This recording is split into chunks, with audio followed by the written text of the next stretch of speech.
And I hate it when I do that.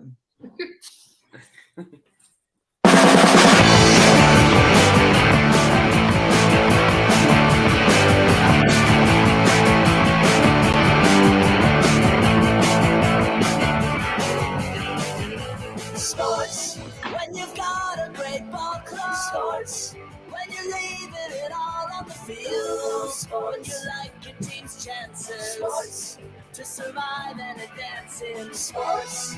For the teams you love and the teams you love to hate. Oh, it's Sports Channel 8. Sports Channel 8. Hey! Hey! Hey!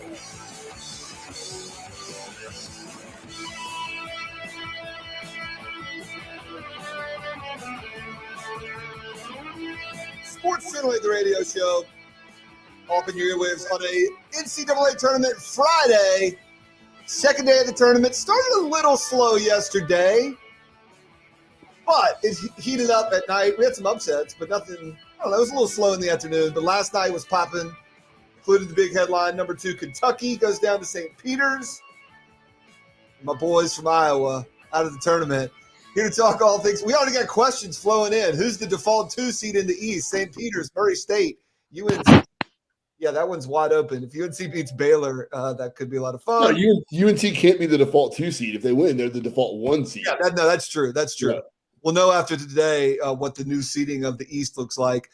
Joining us to talk all things NCAA tournament, repping the league, ACC 2-0. That's right, Brian Geisinger from ACCSports.com and BuzzBeat Radio.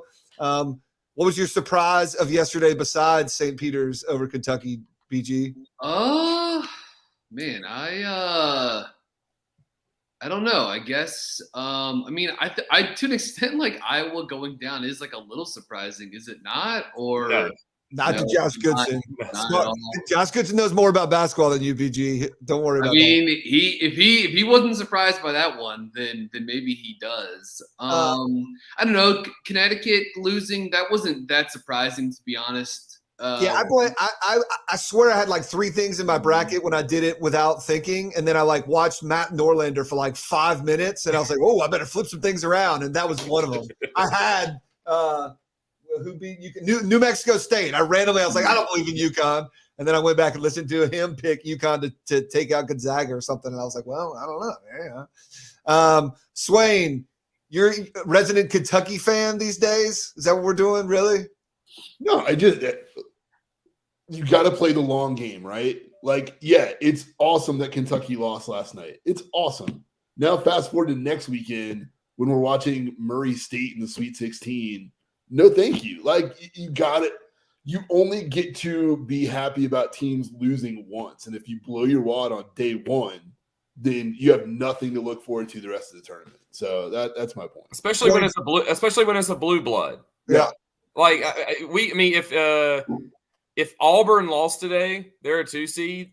That would be hilarious, and that'd be awesome. But like, I don't want to see Duke lose today. That would not be fun. Like, that would not be fun to me. I just thought when I see Swain saying good things about Kentucky, I always feel like he's playing the long game of like trying to just position UNC as inferior in some reason. I thought there's ulterior motives in him. I don't need to do anything to position UNC. All right, I do. Hold on, I do have my biggest upset of yesterday, which is that Caleb Love had more points than field goal attempts as UNC routed Marquette. Mr. Efficiency, Caleb Love, and yes, Andrew Huggins said, "Don't mess with teams with cursive script." That's Nike screwed some people by taking off the cursive script. Finally, Josh Goodson from Movement Mortgage. I read yesterday in the New York Times that the Fed was going to raise interest rates, but don't be fooled. Mortgage goes on the Treasury bonds, baby. Don't assume that the rates are going up. So everything's all good if you just talk to Josh Goodson of Movement Mortgage. All right, have your time. Laugh at Iowa people, including myself. Say whatever you want to say, Goodson. It's not even you. It's just there were so many people who had them going to the Final Four, and on what merit? I swear, dude, it's that like they want. They won the Big Ten tournament like 30 minutes before the Selection Sunday show. Right. People were like, "Wow, they look pretty." Like, they made a lot. They made a bunch of threes and they scored a lot of points and on the way to do it. Like, so Iowa, if we're trying to get into the program type game, they have not been past a Sweet 16 in 1999, and all of a sudden, this was the year they were going to make it to the Final Four. Like, hands down, no questions asked. 5 seed, they were just going to just go all the way through and be in the Final Four. And it kind of reminded me of like if Wake Forest was in the tournament and in a similar position, people would just be like, Wake's in the Final Four. Just trust me. This is the year that they're going to make it to the Final Four. It doesn't downplay them winning the Big Ten title. It doesn't downplay in years past Wake Forest winning the ACC championship and such. It's just they're not going to make the Final Four, and people were just so like certain that this is the year and trust us. It's Iowa. Well, the Goodson had to really amp up the Iowa Schadenfreude yesterday as the news that Joe Giglio broke of Kevin Keats and NC State. So Goodson had to really amplify another fan base having an egg on its face. So Iowa just became sort of like the soup du jour. Like Fran McCaffrey's been there forever, and they literally have never been past the Sweet 16. Yeah.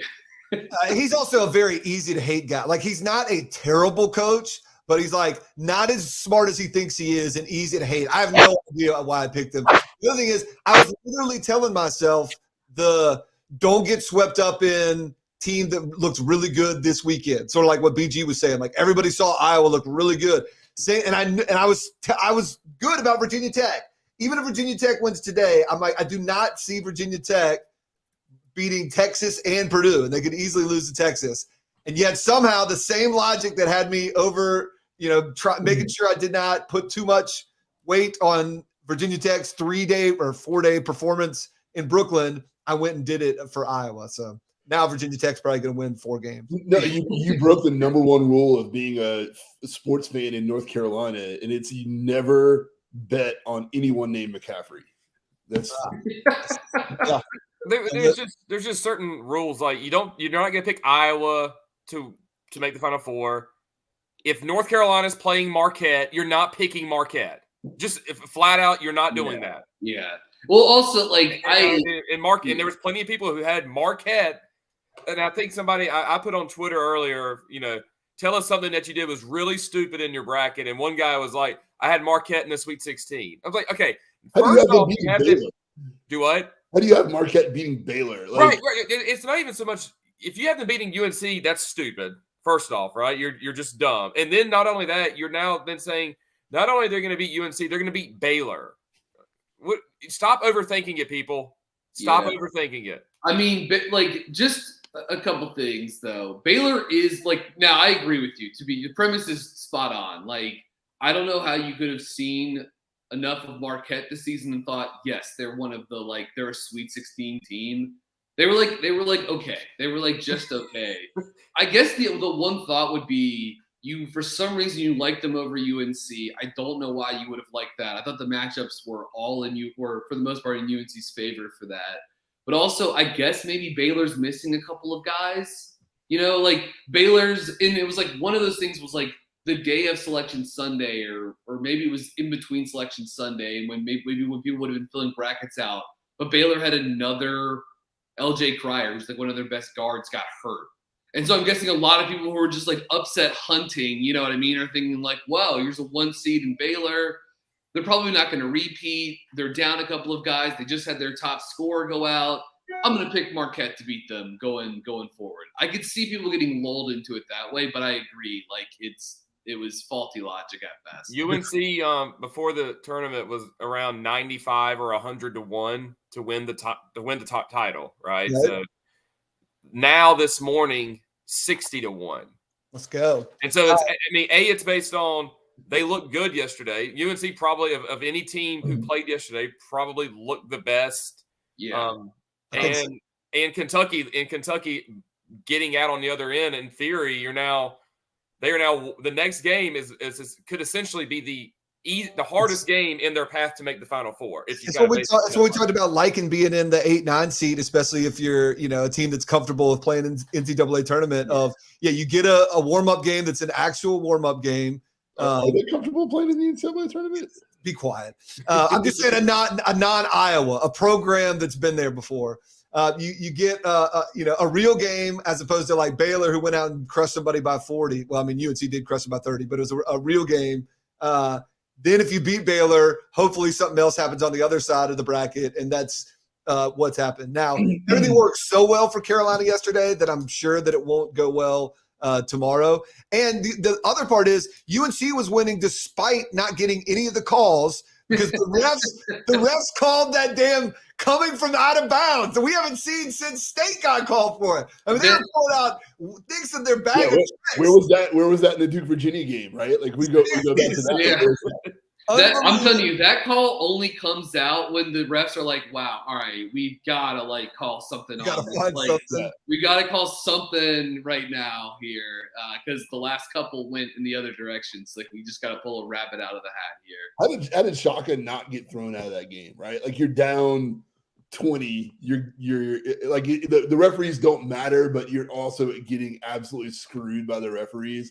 Like, how do you not just be like, man, I'm done with this. I'm going to make headlines and get thrown out of this game.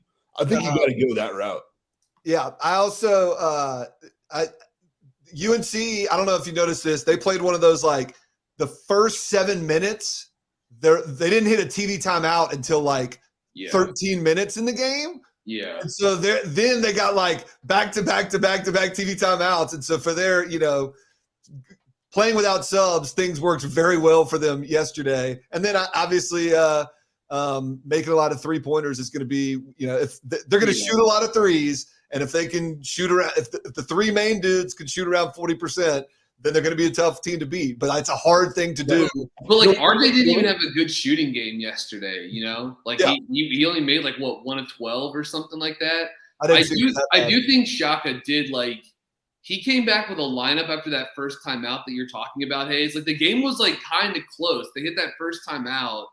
Shaka came in with like a couple different bench guys, and then like UNC went on a run and just like never stopped right after. Like it was the first sub pattern of the game for Marquette is like what lost them the game. Yeah. Not ideal. Permar just fell into this trap, and I freaking love it. I love the UNC March Madness analysis, which is this thing that happened 3 times throughout the entire course of the season. You can do that 6 times in a row. It's possible. I didn't say they would. They did not do that 3 times. They legitimately shot the ball. I mean, Brady Manick shot 40% for the year, right? My point is like they just Caleb Love's not going to shoot like that every night, but if he could shoot 3 for 9. Caleb Love's sitting in his hotel room right now going, man, I need more shots. He can shoot. There is a little bit of the, the NBA quality about him of like, I might be 1 for 7, but I might finish 5 for 15, and 5 for 15's not terrible, but if he goes 6 for 15, that's good. But he ain't afraid. When they're 3-pointers, that works actually. It's when it's like a mix of like 2s and 3s, then it's like a little more. More dicey. Also ignoring the big story, which is that UNC is Baylor's stunt double, right? They got like the center with the weird hair, the white dude with the mullet. It's got a brown hair versus the Manick's long hair, and then the point guard that thinks he's the best player on the team is probably not the best player on the team. So it's like a stunt double for Baylor. UNC could easily stand in for them. I like that. I will say I did like how some of the to be clear, like what Daryl Morcell did to Caleb Love when they there was like the loose ball where he, I don't know if you want to say he choked him or he certainly had his like arms wrapped around his neck, but like the literature from media types after that was so Inside Carolina had an article about Hubert Davis turned to his bench right after that happened. And he said, guys, focus on the next play. And then they went on like a 30-0 run after that. And it's like, okay. They went on that big run after that happened, not because of Hubert Davis's him turning around and calming them. It's because they had a lot of wide open, really good 3-point shooters. And Marquette's best player was having his worst game of the season too. It's good to know that you read Inside Carolina after UNC wins. Goodson only reads it after UNC losses. It's good to know that some of you haters actually check them out after they win. I don't read it at all. I just get texts from Goodson with copy paste of what's. I tried to get Adam Lucas on the show today. He declined. I was trying to find the start time for UNC Baylor, which didn't get announced until like 1 a.m. last night. I think it's at noon, right? It's 12:10. Yeah, I saw Baylor's like a 5 or 6 point favorite or something like that. Baylor, you guys missed the better game by watching Carolina yesterday. All right, what was that, Swain? Georgia State Gonzaga, where Georgia State had Gonzaga on the ropes until the referees were like, I got this. I got literally everyone for Georgia State fouled out. Literally everyone fouled out. And then Gonzaga went on a 20-0 run and won the game. But Georgia State had them on the ropes. Gonzaga was the least impressive team that I saw yesterday. Outside of Iowa. The other I didn't watch Iowa. Why would I watch Iowa? Other game that the refs stole from us a great ending. Did y'all see this in Providence, South Dakota State? South Dakota State was kind of an upset darling. A lot of people liked them. They had the name Jackrabbits, which people were trying to pleasure themselves by watching South Dakota State shoot threes or whatever. Always bet on the team named after a sex toy. Yes, if there was a dildos, we'd have them in the Elite Eight. But as it were, we went with the Jackrabbits. Didn't work out, but they kind of just they did a good job of like when it clearly Providence was the we're a little bit stronger, a little bit more athletic team, but the South Dakota State sort of stayed in it and just kept look, it doesn't matter if the only time we take the lead is in the last minute. Like if our last run is to take the lead, we can win this thing. So they whittled it from a 7-point lead to a 5-point lead. It was 6 points. They hit a 3. It was a 3-point game. And then they got a stop with 30 seconds left. And Providence took a bad 3 and they got bailed out on a dive to 3 seconds after the ball had been released. Miami, Ohio State football the pass interference call thought that this call was a little too late. Late call, bad call. That would have given us basically South Dakota State shot clock off, down 3, needing a 3 to tie. And that's what you want to see, right? But yes, Stephanie Tripp, you know what I'm talking about. Yeah. Cheer for South Dakota. Mm-hmm. That needs to be a new euphemism for women. Hey, I'm going to go watch South Dakota State play upstairs for a little bit. We do have Texas Tech on upset watch today against the Montana State Fleshlights.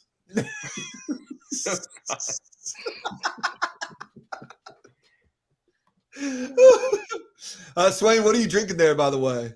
Because you don't want to know. It's Friday and it's after 10, so I'm going to crank up a little New Belgium Devilishly Light. I got to go with low calories, low ABV since we'll be drinking all day today. My wife's in Miami, so I assume she already has a drink in hand by the pool, so I'm just kind of commuting with her. So what time are we coming over? Party at your house? Anytime. I'm about to send there used to be a famous text in Chapel Hill where somebody got busted for selling drugs. And at that point, somebody in an official position was on the text thread that went out from this person that was dealing drugs. And they sent out a text and minutes later, the police or FBI or whoever came in and was the bust. And so famously, the words were "I'm straight on fire right now." And they sent it to everybody, and then the police came. So I thought about sending to all my dude contact, all my sports fans contacts, male or female. I'm straight on fire right now. Great setup, beer in the fridge. I do have a huge dog that might bite you, but come on over. All right, Swain, we got an interesting discussion going on earlier that I want to pose to the group. I think we can in 2022 in a post-racial America, we can ask this question. When you line up against a lower-seeded team that you have not scouted, especially as a fan, right, and they show up and they come in the court, are you more concerned if it's an all-black team or an all-white team? Which one scares you the worst? I mean, it's a tough call. I think if you got all one or all the other, I think both of those are equally concerned, right? Yes. And so here's my thing. On the team that is the predominantly black underdog, right? Right. You cannot be the white guy on that team and miss free throws. Like that is the only thing you're there to do is shoot free throws. And I saw that in a couple of games yesterday. But we like I don't know. Like I almost think the all white team that will also like flex on you. They're going to run like I can't remember what game it was yesterday, but dude made a big basket and like went over the fans and started flex. Yeah. Like that's the team you need to worry about, right? Like that's the team that you ultimately need to worry about if you're the higher seed. I think the all white team sometimes is scarier because you look at them and you're like, how did they get here? And then you're like, how did they get here? That's when you're like, dude, do they have 6 dudes that are about to rain threes on me all game? It's like I will say this though, man. There are so many. BG knows these guys more than I do because he watches teams that don't matter throughout the entire year. There are dudes on these rosters that you're like, man, this guy's like 8 for 9 from 3-point range. How is he not on a better team? Like, how is that guy not on a better team? We saw. You mean like everybody on Virginia Tech's team? Basically, we saw what was it, Bryant in the first 4. The dude that's like the leading scorer in Division I basketball. Right. Help me out here. Is that who he plays for, Bryant? Is BG dead? Yep. What's up? Yeah, see, look at that. Anyway, he's like the leading scorer, and they were talking about how he's got like his COVID year. He's like, he could come back to Bryant next year. No, dude, like go back and go play for a good team. And so, like, I do wonder how many of these, like, with the transfer portal, how many of these dudes on these, like, 14, 15, 16 seed teams are like, man, if I put this on tape, if I have a good game in this game, I'm putting my name in the portal at halftime and just checking my text after the game to see who's hitting me up. Yeah, Kiss was his last Kiss. Yeah, it's no different than now with the transfer portal. It's like if you're a coach on a double-digit seed and you make a Sweet 16 – and you don't upgrade your job that year, like that's on you. Or you like what you have. You're not looking to upgrade, right? But like every player, if you are a double-digit seed and you take your team to the weekend, whoever's doing your transfer portal recruiting needs to be contacted because you can talk to Kentucky and Kansas and Carolina now, and people will want you to play for them based off what they see this weekend. And I guess like Daryl Banks Daryl Banks III scored 27 last night against Kentucky. Will he be at Kentucky next year? Yes. Like in the handshake line, Calipari slips him a business card. Like here's my cell. Here's my cell number. But that's like he lost. He's out of the tournament. So can he go like start calling these dudes now? I mean, I think he can start. Yeah, I think so. I mean, I don't know if they would do that to guys while their season is going on, but like. Teams that are in the NCAA tournament are like recruiting grad transfers now. I mean, I'm sure you know that or whatever, but like, I don't know if they would do it with someone that's actively playing, or at least they certainly wouldn't like publicize it. They would maybe do it, but we need to do it like baseball, where those dudes like can finish playing and then start the major league. Like if Kentucky had beat St. Peter by 1, like get that dude and be like, hey, you want to play with us for the next round? I think that's what they do in the West Coast Conference tournament. Like you get to pick up, the teams you beat, you get to pick up some players, so you got at least have a chance against Gonzaga. Yeah, I like that. I like that thought of like the. It would have been cool to have had that in the ACC tournament too. It's like UNC's coming into the NCAA tournament with like Terquavion Smith. Yeah, you get to. Shut up, BG. Shut up. No, you only get to pick up. You only get to pick up guys from teams that you beat, and UNC made the mistake of beating Virginia. We should hit on NC State hoops a little bit. Although Reese Beekman played for Virginia, then UNC fans could finally get down with him being defensive player of the year. They already have somebody better than. I mean, Leaky Black's better. Why would they want a worse Leaky Black? Goodson, NC State hoops has a lot of people transferring. And yesterday, Joe Giglio broke some crazy. I didn't even quite see exactly why this was crazy, but I guess it was basically the gist was they were in the middle of the NCAA investigation. They kind of agreed to Keats, regardless of what happens, we'll keep you for 2 years after the NCAA investigation ends. Is that the gist of it? Sure. I honestly don't know enough about it. Quite frankly, Giglio Gilio texted like a group text that I'm in and basically was like, y'all are going to love this. Like just said that's all he could have said. I'm writing an article and y'all are going to love it.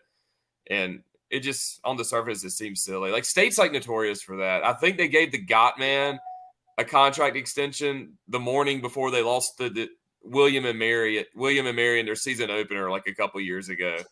Like every time they give anybody like a contract extension, it just optics wise looks really, really, really dumb. Yeah. So we figured this out yesterday, right? It was the NCAA came in and they're like, "Look, guys, we're going to give you a postseason ban." And State was like, "What about if we just extend Keats?" And they're like, "Same thing." Go ahead. Yeah. So okay, hold on. This is from Gilia's story. A quote, according to the most recent contract, Keats has the ability to elect to be, quote, be extended by NC State in an amount equal to the length of the penalties imposed by the NCAA up to a maximum extension of 2 years. And because the sanctions they got will impact the next 2 seasons, not a postseason ban, right?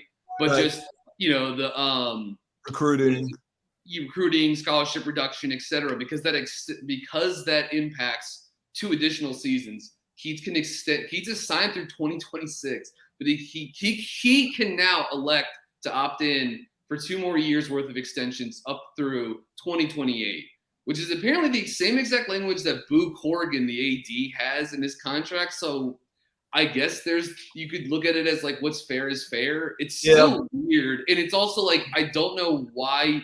Like last off season, who were you negotiating against to have to put that language into Keats' contract? Like that's the thing that I don't understand. And like, I mean, I'm probably not going to get an answer on that on the record or whatever, but I would be curious to know why you felt, other than just saying like, well, Boo Corrigan had it in his contract, so we did it for Kevin too. Like, in which case, I mean, it's fine, but that would be not great logic either. All right, as much as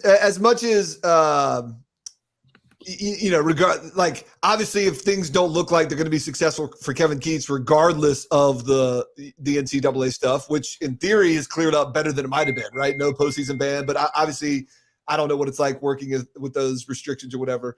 But it does seem a little fair to hire somebody during a scandal. I mean, I don't know if it was leverage that they had or whatever, but like you said, there's a reason it ended up in the AD's contract, and maybe it just seems like out of fairness. I do find it an interesting scenario of like, what if next year and the year after that go as poorly as this year, and they're literally like, we can't do anything. We're stuck with this dude. And he's like, I'm not going anywhere. The money's too good. And he just rides it out. I mean, he should opt into it.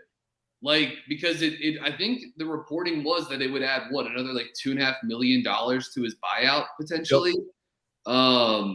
So that's an insane amount of money. So yeah, like he should absolutely, like, the smart thing for him to do, even if he didn't like, let's just say, I mean, I don't think this is true, but like, even if Kevin Keats for whatever reason did not like being at NC State, he should still opt into he should still opt into those years.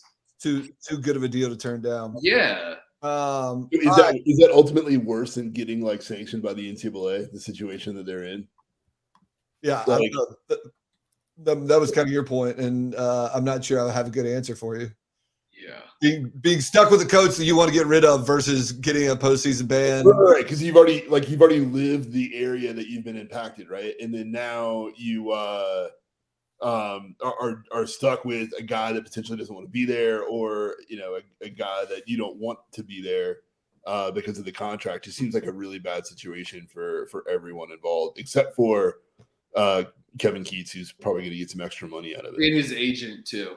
So, by the way, way to finesse the deal there, guy who is Kevin Keats' agent. Congrats. All right, looking at today's tournament, Goodson, you want to be smart guy and tell me who the Iowa is that's going to lose today? Yes, yeah. Hold on. Let me look at the slate. I will say it won't be. Hold on. The Iowa today. Is it Alabama? No. Because I think you still have to. You have to be a higher-ish seed. Houston. I hear people saying good things about Houston. Ohio State. I mean, Wisconsin's an easy answer. Ooh, yeah. Wisconsin basically is Iowa, and Iowa. But Wisconsin makes a run, man. Like Fours. That's like the one Big Ten team that you can trust. I'm looking at maybe like a Illinois or Texas. Texas Tech. Could be a Texas Tech. A lot of people think they know a lot about Texas Tech and have watched Texas Tech. Oh, that's where Mark Adams, Goodson's boy, the guy who should be National Coach of the Year, is the head coach at Texas Tech, by the way. What about Purdue?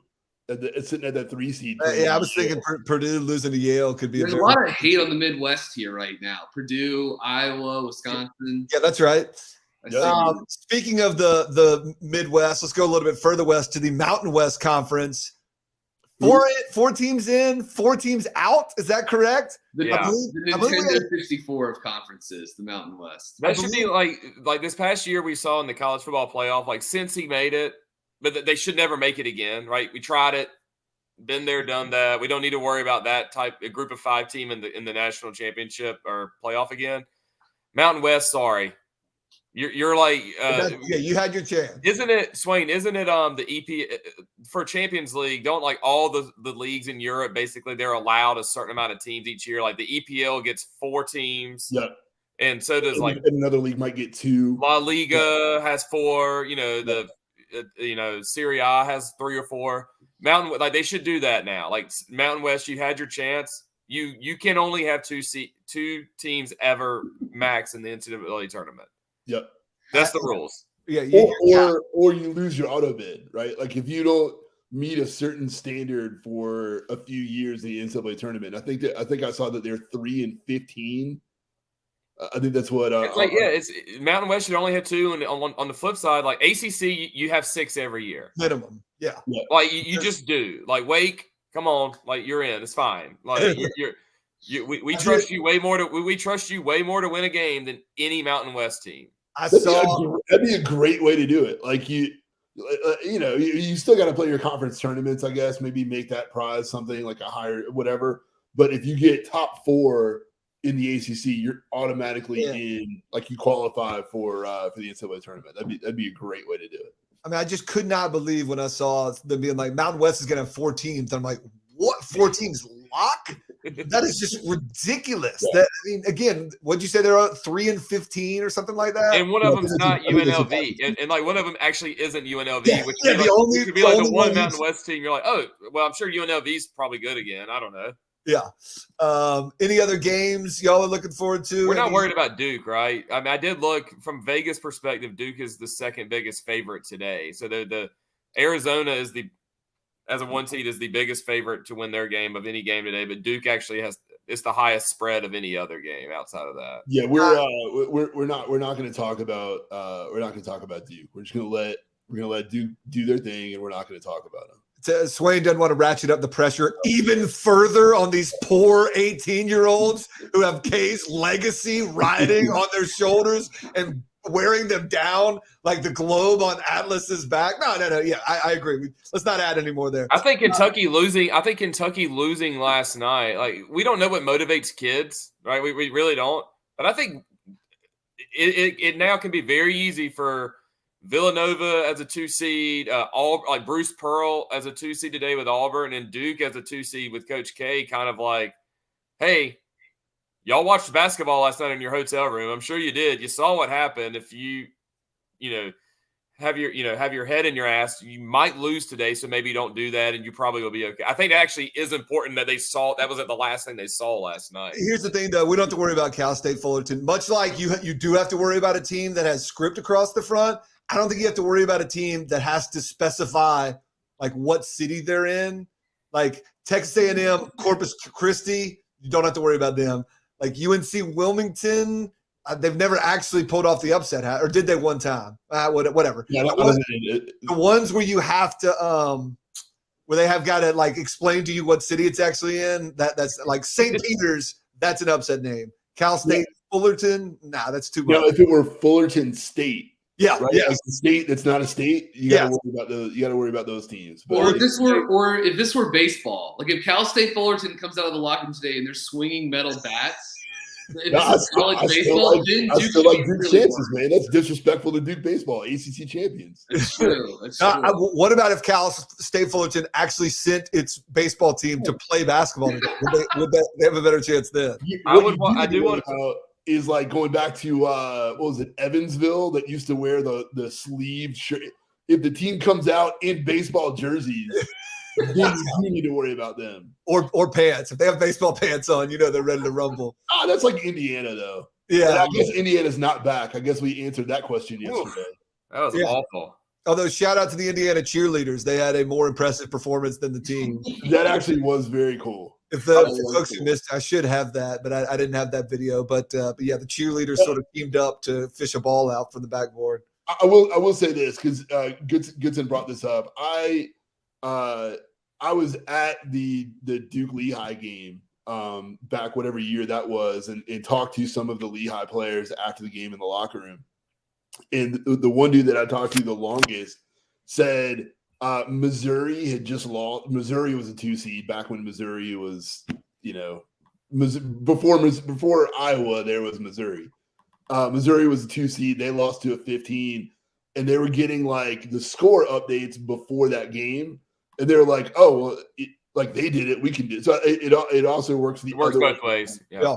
Where the low seed seen it happen. But yeah, it definitely has a psychology effect on both teams, I would say. I gotta run, but I have a prediction. I'm actually putting Arizona on upset alert today. Wow. All right. Wow. And I'm basing it off of now teams that beat NC State this year, which would be Richmond and Wright State, have won all of their NCAA games. What's NC State's net right now? Are they like soaring up in the net? Can we get them in the tournament? If you can handle the Kevin Keats press and the no offense, you basically it sets you up to play anybody in the country. So Arizona is on upset alert. Wright State's already got a win in the first 4.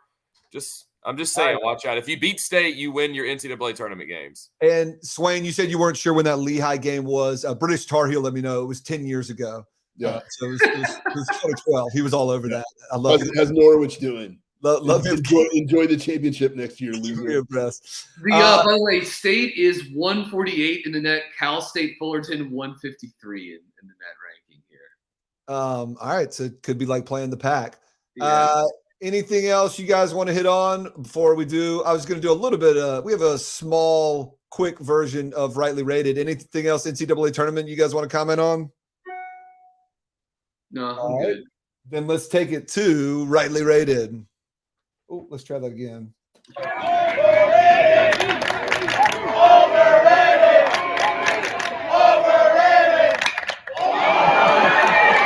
All right, first up on Rightly Rated, although one of these was just for Goodson, so we may not even do it. So we may just have a one item Rightly Rated. Intamins. Are Intamins overrated, underrated, or rightly rated? That's because Charles Intamin, who expanded the family's New York bakery into a national brand, dies at 92. You all know Intamins. It's got the script writing, the sort of blue box, and then the clear so you can look in and see the goodness that was the Intamins. Are Intamins overrated, underrated, or rightly rated? Probably the most underrated thing I can think of, honestly. Huh. I was going to get a picture of them up there, but we'll just go with the headline now. The most underrated thing you could think of.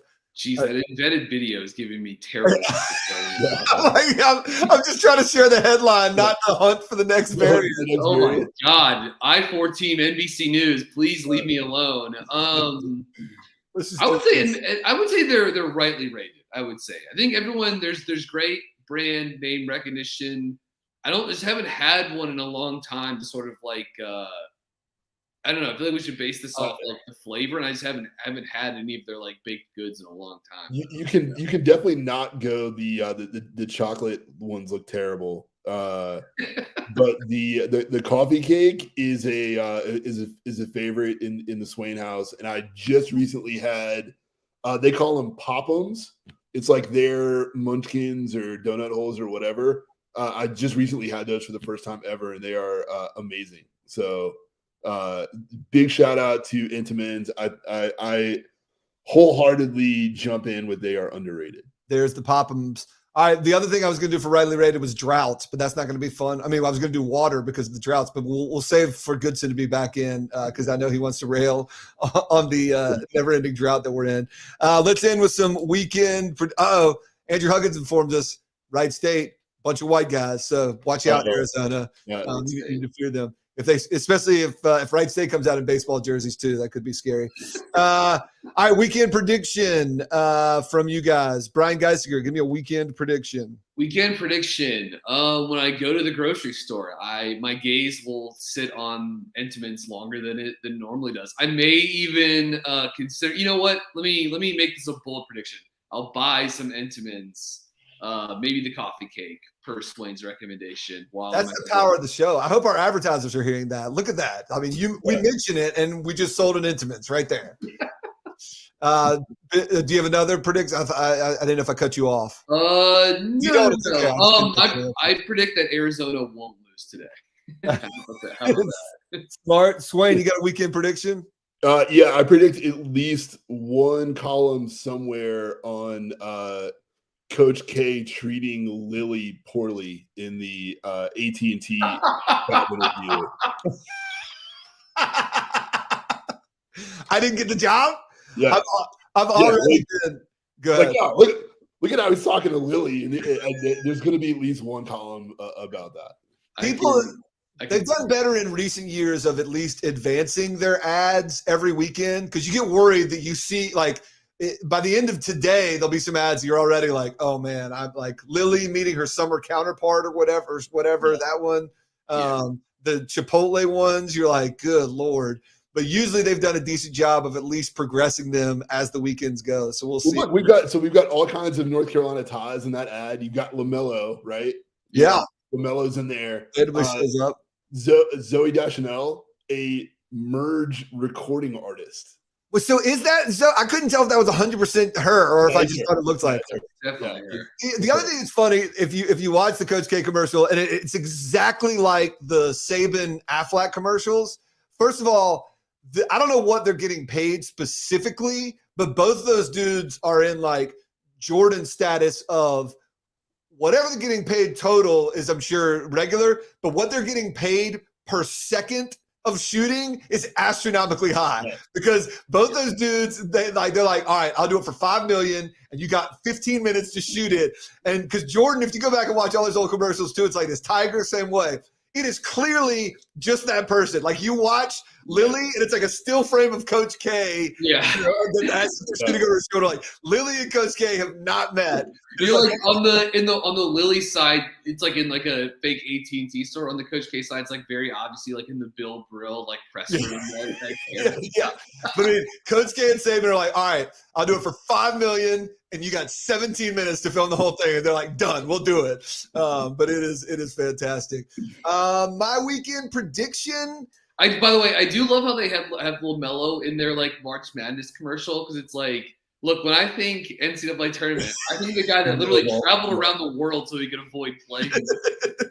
Also, it's very clear that AT&T did not understand that they could have literal college basketball players in that ad, right? Yeah. Yeah, exactly. Yeah. Big miss. But they cost more money these days. It is. I remember seeing LaMelo and being like, "Whoa, that was random," and it's like a quick flash too, right?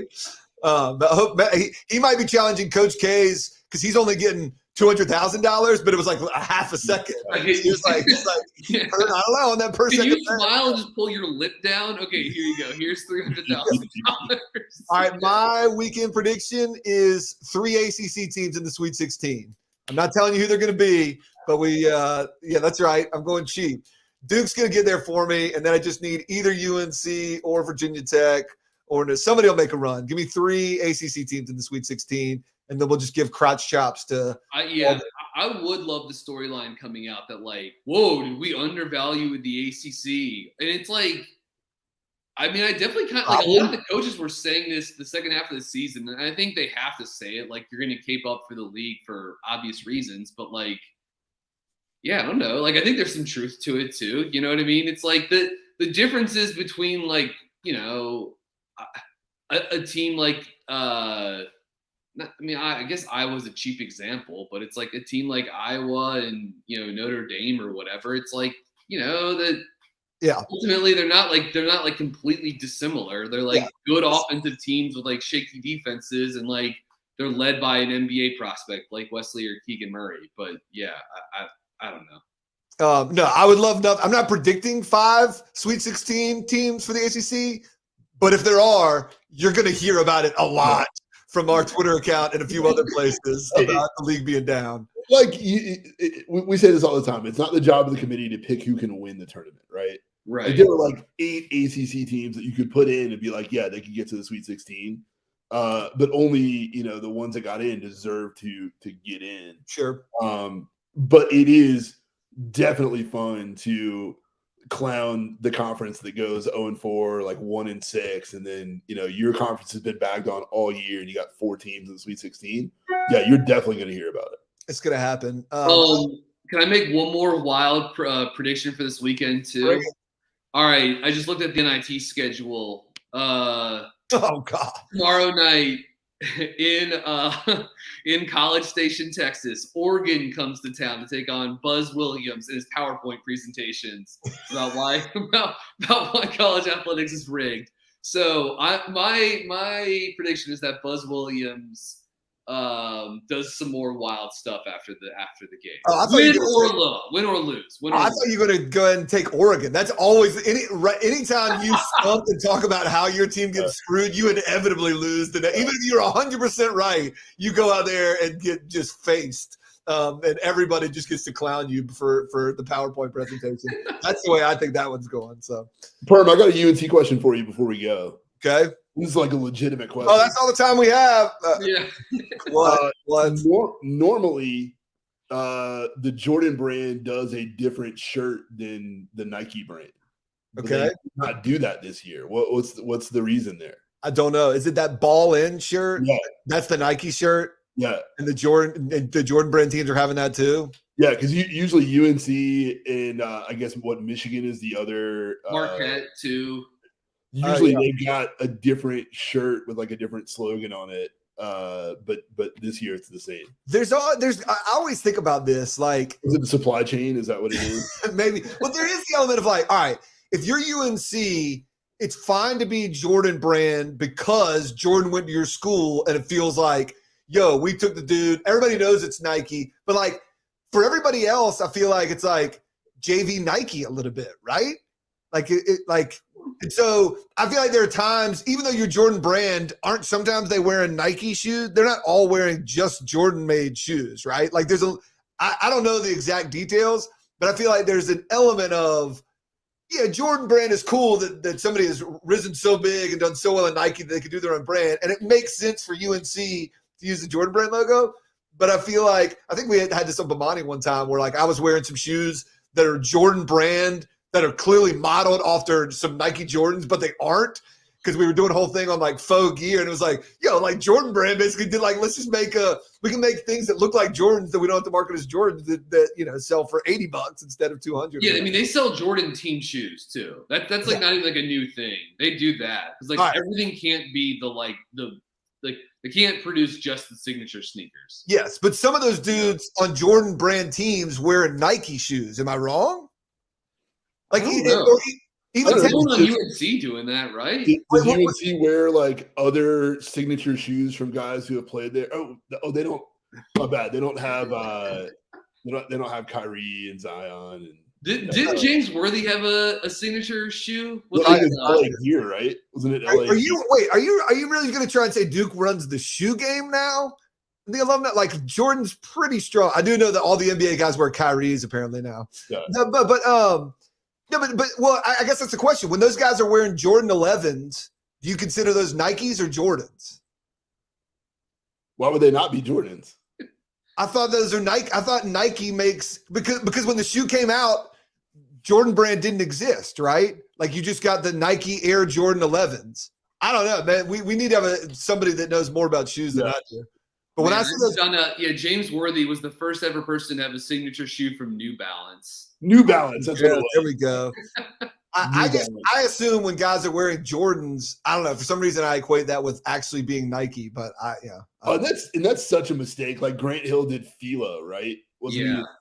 It's such a mistake. Like just sign with Nike. Yeah. Just sign with it. I don't care what the check says.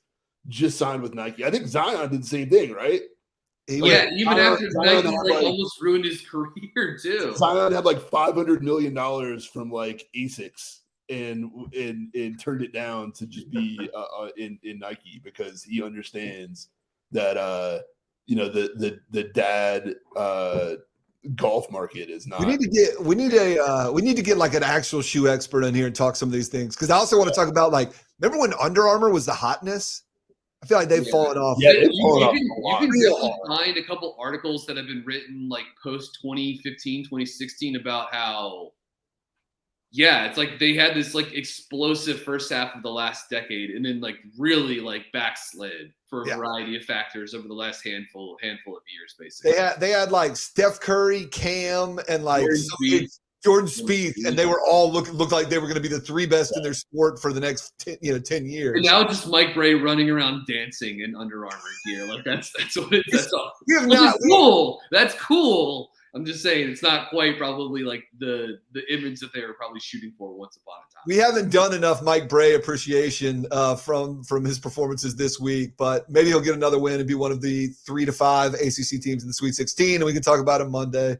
Until then, enjoy the games. Keep it tuned to Sports Channel 8. You never know when we might pop off live if something happens, like if Duke loses or something. I don't know. We'll see. But no, cheer for the ACC teams today, and cheer for your bracket. For BG, Swain, the Weather Moose, and Goodson, we out.